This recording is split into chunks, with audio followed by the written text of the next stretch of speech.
Assalamualaikum warahmatullahi wabarakatuh. Bismillah, mari kita lanjutkan lagi ngaji kita.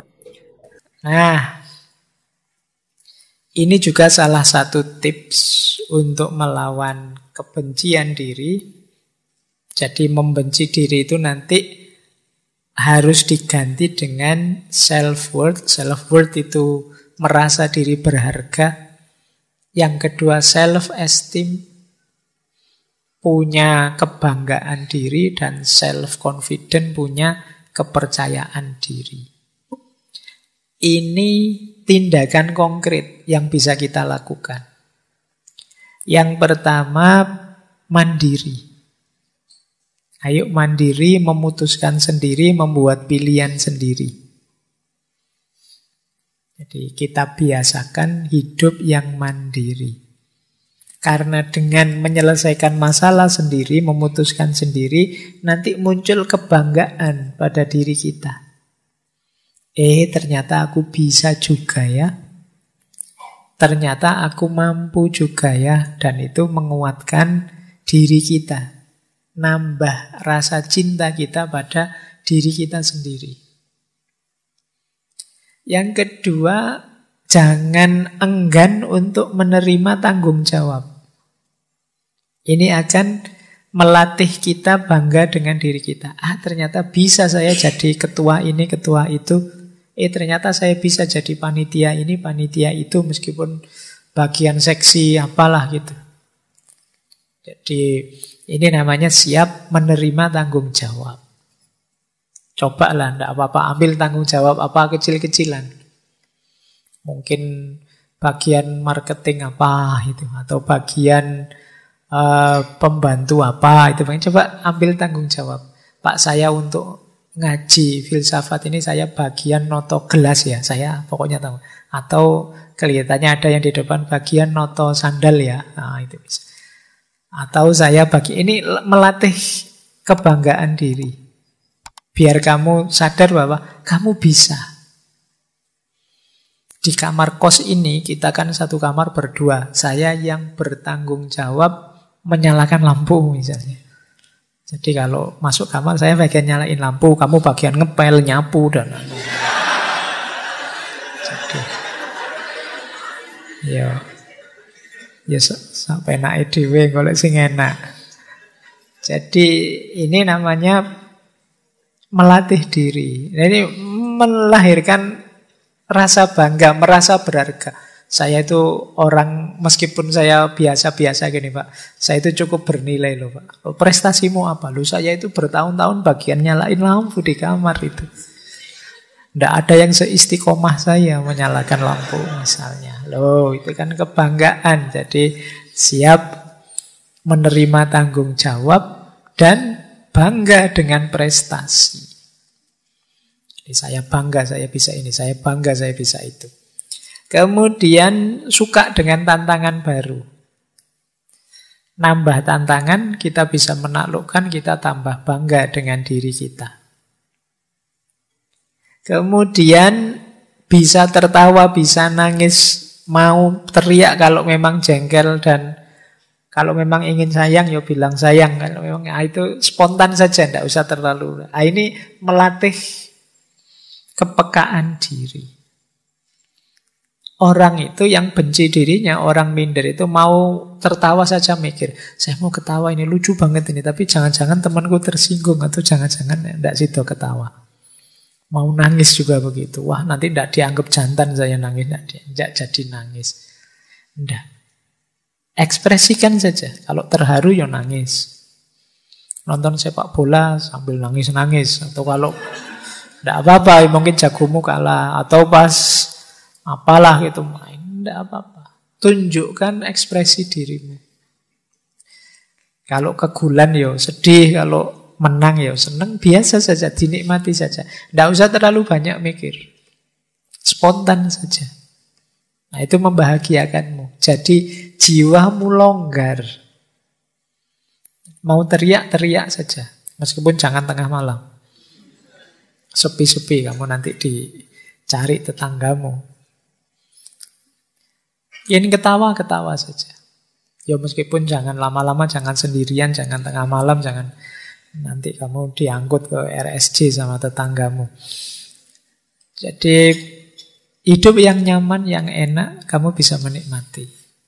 Dan yang terakhir, frustasi, stres itu biasa dalam hidup ini. Banyak tujuan yang tidak tercapai, tapi kita siap kok menghadapinya.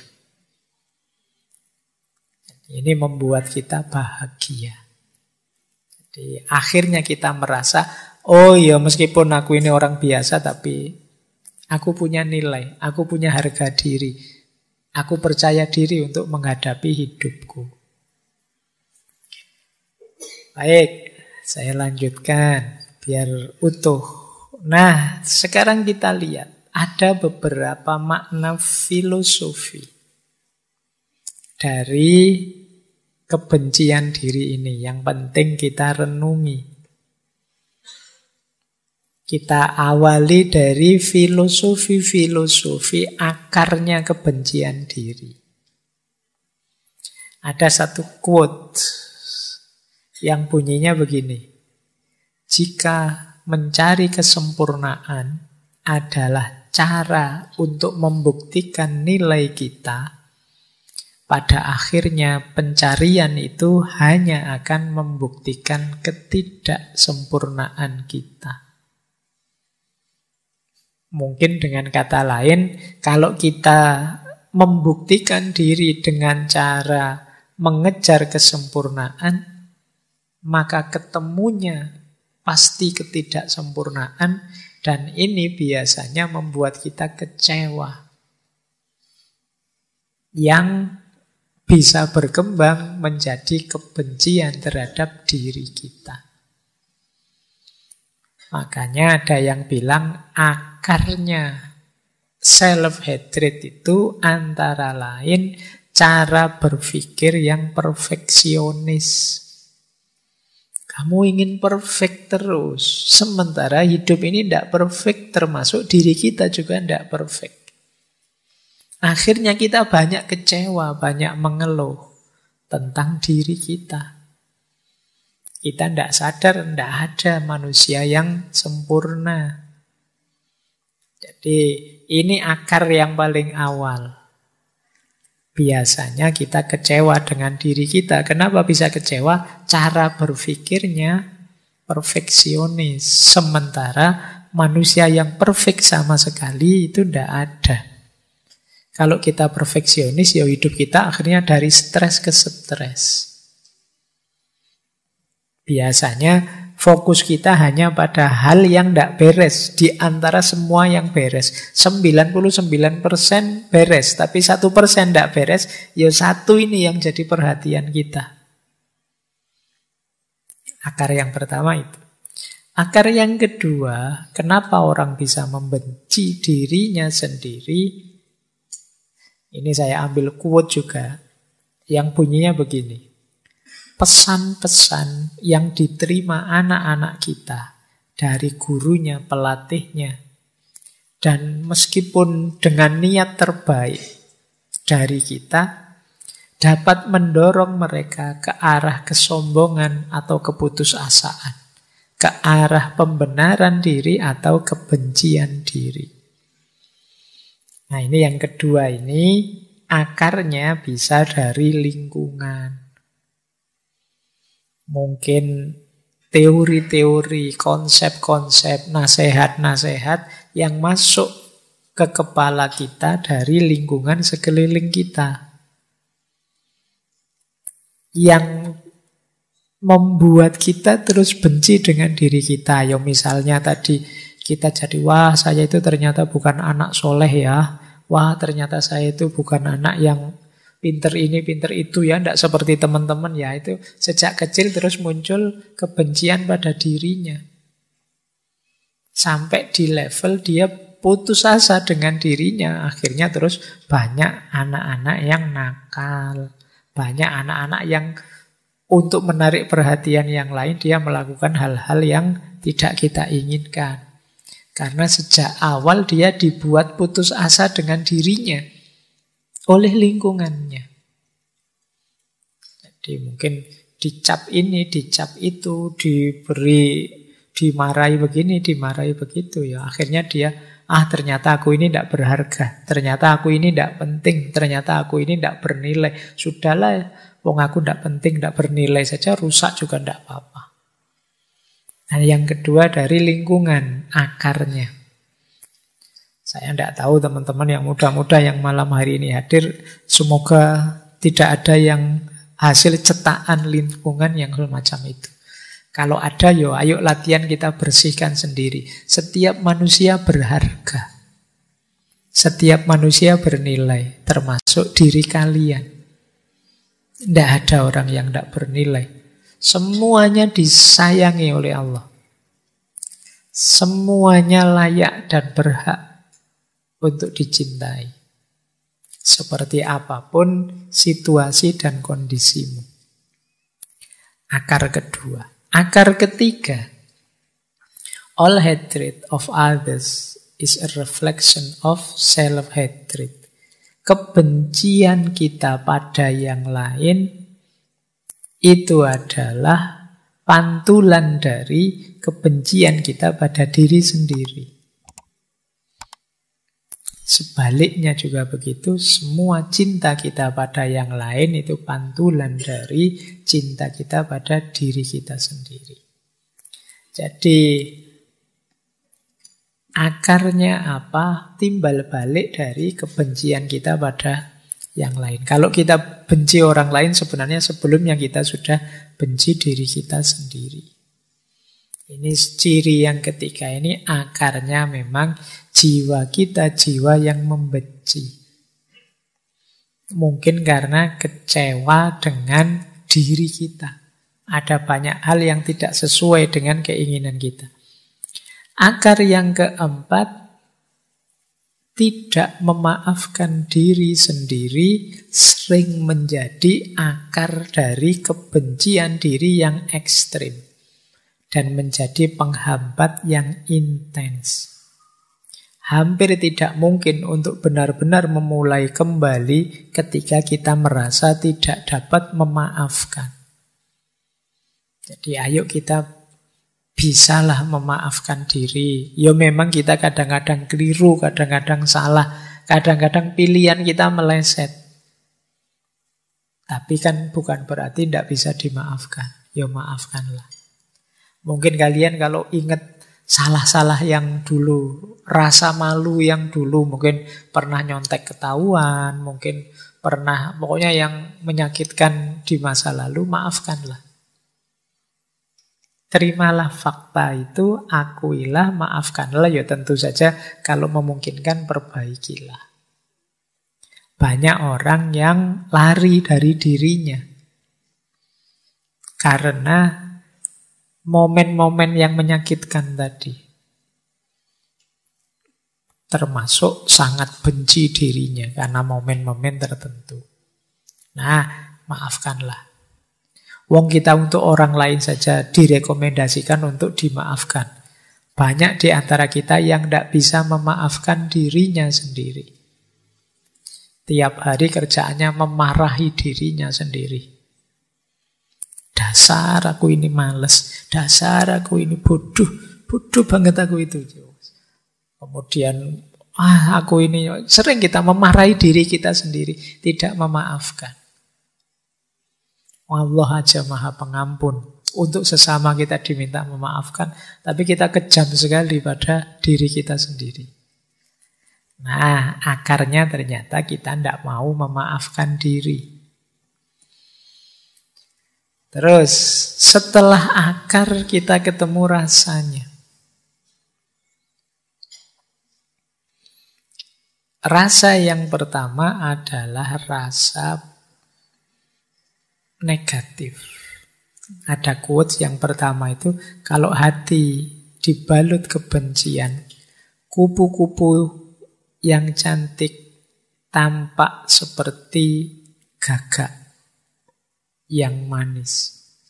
Serigala yang seperti ulat pun tampak menjadi naga. Jadi kupu-kupu tampak seperti burung gagak. ular tampak seperti naga. Itu kalau mata kita adalah mata kebencian. Melihat segala sesuatu jeleknya saja. Hari ini kan banyak tradisi kebencian yang hidup di sekitar kita. Lihat apa-apa, jeleknya saja. Kalau sudah mengidolakan seseorang, seolah-olah orang ini kayak malaikat ra iso salah. Kalau sudah membenci orang, seolah-olah orang ini iblis yang tidak mungkin benar. Nah, ini cara berpikir kita hari ini.